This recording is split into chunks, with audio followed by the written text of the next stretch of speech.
matagutlo, matagadlaw. Adunay mga panghitabo dito sa kauluhan, panghitabo sa gawa sa atong nasod, ug adunay mga panghitabo dinhi sa atong dapit. Mga panghitabo nga mo'y makapaikag sa katawhan, nga mabinantayon sa lakat ug dagan sa panahon karon. Itanyag ning istasyon DXSR ang 7 o'clock Breakfast News.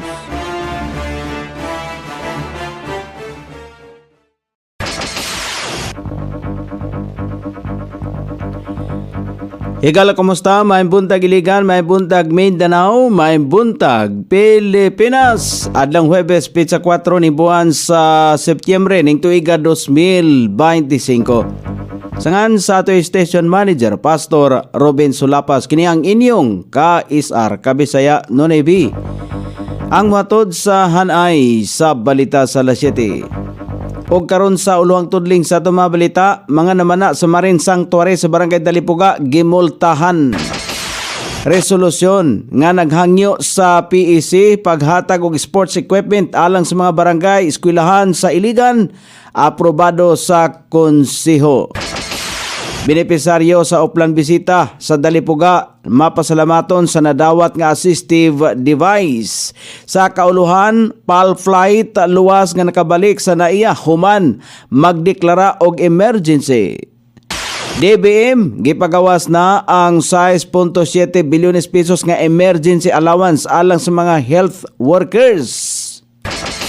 Petisyon gipasaka sa Duterte Youth Party List sa Korte Suprema batok sa desisyon sa Commission on Election. Lisensya sa siyam ka korporasyon nga gipanag-iya sa magtiayong diskaya gibakwi sa Philippine Contractors Accreditation Board. Sa gawas Department of Foreign Affairs gikataho nga ang datos nga nahimong mga overseas Filipino workers sa 2024.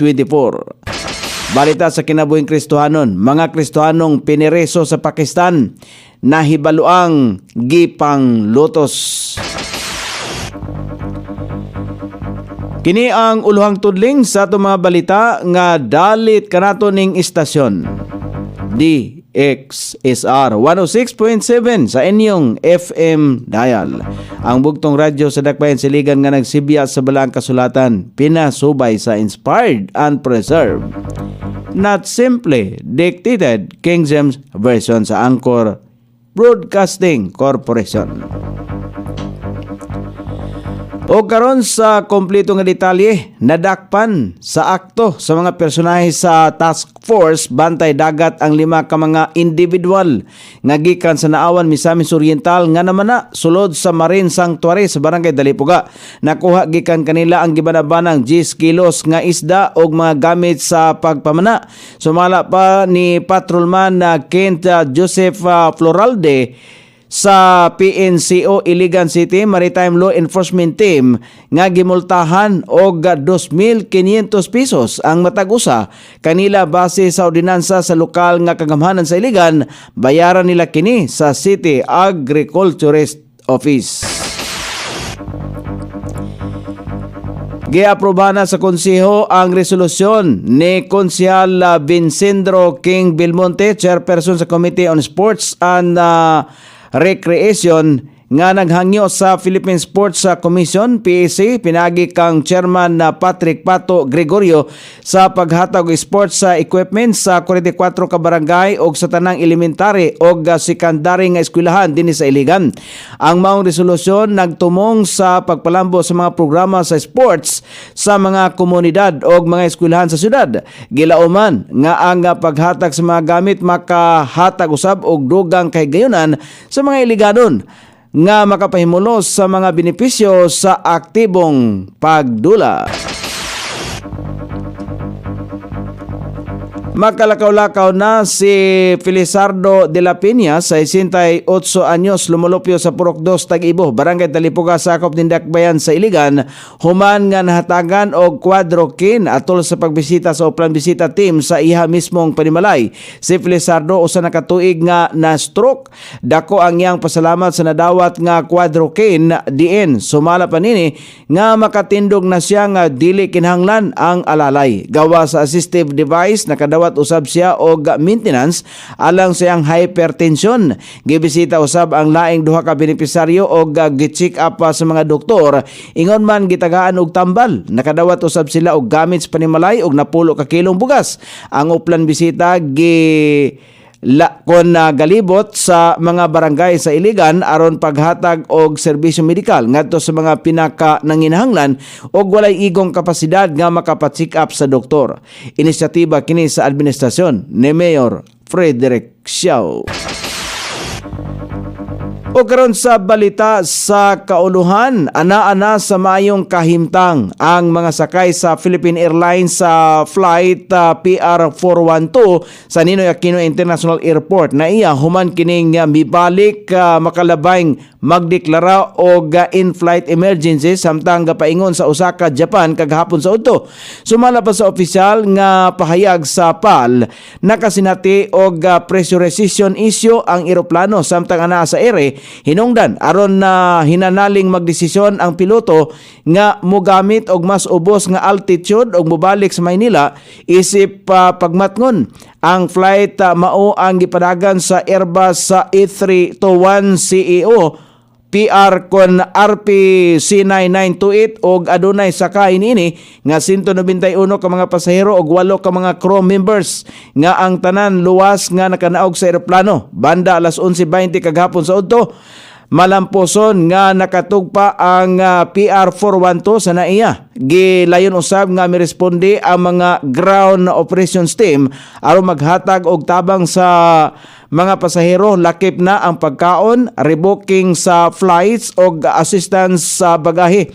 Gisiguro sa flag carrier ang kaluwasan sa mga pasahero o crew ang unang prioridad. Busa gihimo ang pipila ka mga adjustment na patuman usab sumala pa ang mga standard safety protocols o nasulbad ang isyu ayha pa makabalik ang naasoing eroplano. Gipagawas na sa Department of Budget and Management, DBM, ang halos 6.77 bilyones pesos nga bayaran ang nahibiling balanse sa public health emergency benefits sa og mga allowances sa mga healthcare og non-healthcare workers gikan sa 2021 hangtod sa 2023.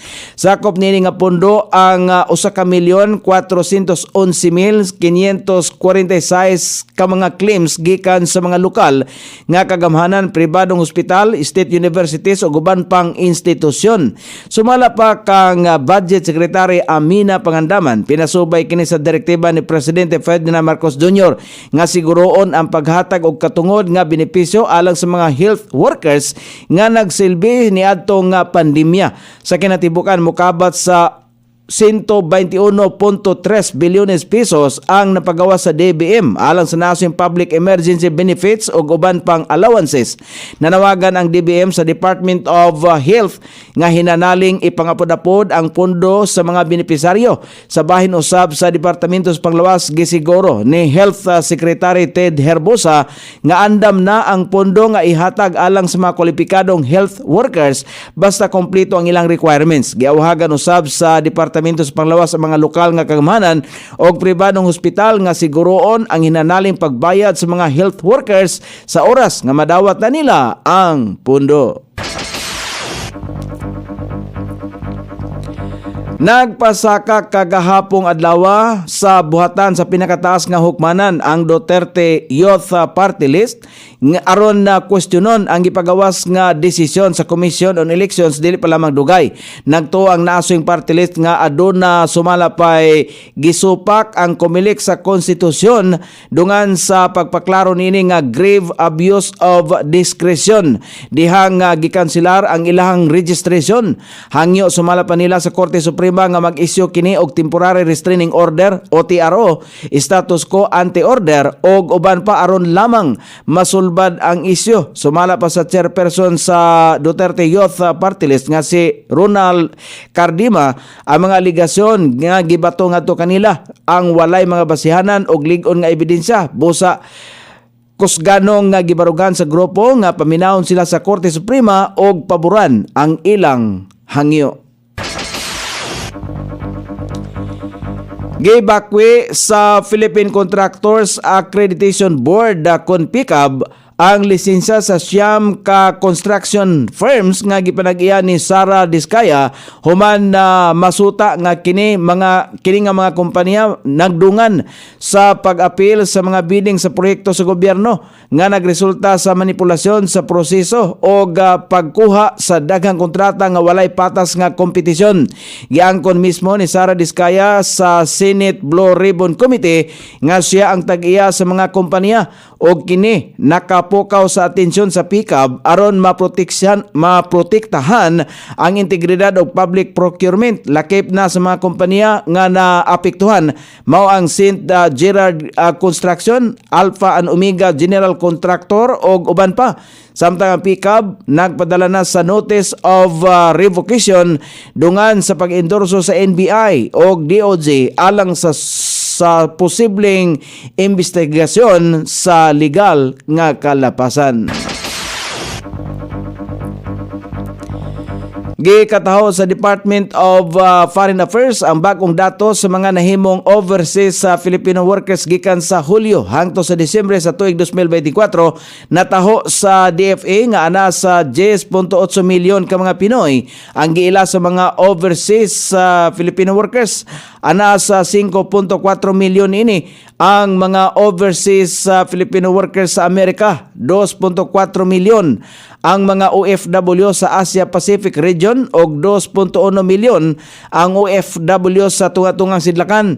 Sa 10.8 milyon ka mga overseas Filipino workers, 54% ang permanent migrant, 35% ang documented og 11% ang irregular o undocumented overseas Filipino workers. Giplanuhan sa Department of Foreign Affairs nga mag-abli og embahada sa Suva, Fiji, Busan, South Korea, Ho Chi Minh sa Vietnam, Seattle sa Amerika, Accra sa Ghana og uban pa.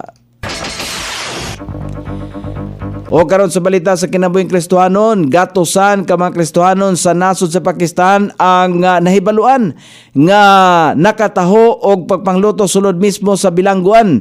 Gikataho nga ang nasoy mga Kristohanong gipang-ipit sa prisuhan pinagi sa paghatag kanila og tubig nga gikan sa CR. Dili komportable nga mga higdaanan o kulang sa pagkaon. Tungod nini adunay mga Kristohanon nga gikataho nga nakakuha og balatian o sakit tungod sa dili maayo nga kondisyon sa mga presuhan. Adunay Kristohanon usab nga sayop ang tabang nga nakuha sa iyang abogado. Diin gihimo siyang usa ka tawo nga adunay mental stability imbis nga himuon siyang inosente sa iyahang kaso. O karon sa kahimtang sa pagbanabana sa dagan sa panahon, ang hanging habagat pareho makaapektar sa Luzon, Visayas ug Mindanao, ang Metro Manila, Central Luzon, Ilocos Region, Cordillera Administrative Region, Batanes, Cagayan, Western Luzon, og sa ubang bahin sa nasod ang makasinati paghapon og madag-umon nga kalangitan. Inubanan sa patak-patak nga mga pagulan karong adlaw, ilabi na sa panahon sa kapunon og sa sayong taknas kagabion. Kini epekto sa hangin habagat og localized thunderstorm. Sukod sa temperatura din sa dakbayan siligan ang kabugnaon na nasa 25 ug ang kaniton mosangko sa 31 degrees centigrado. Ang adlaw misilang kaganahan sa alas 5:44 ug mosahop unya sa alas 6:06 sa sayong takna sa kagabhion.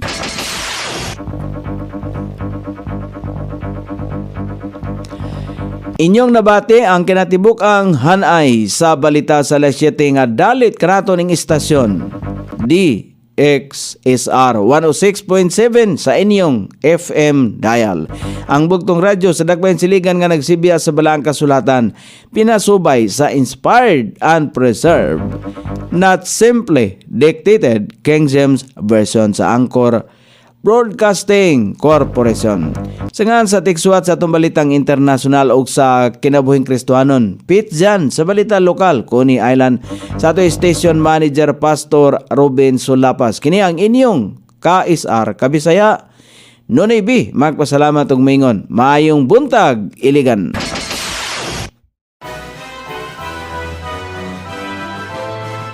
Inyong nabati ang 7 o'clock breakfast news hangtod na usab og mga adlaw sa samang takna o sa samang istasyon. Daghang salamat sa iyong pagpaminaw ug maayong buntag.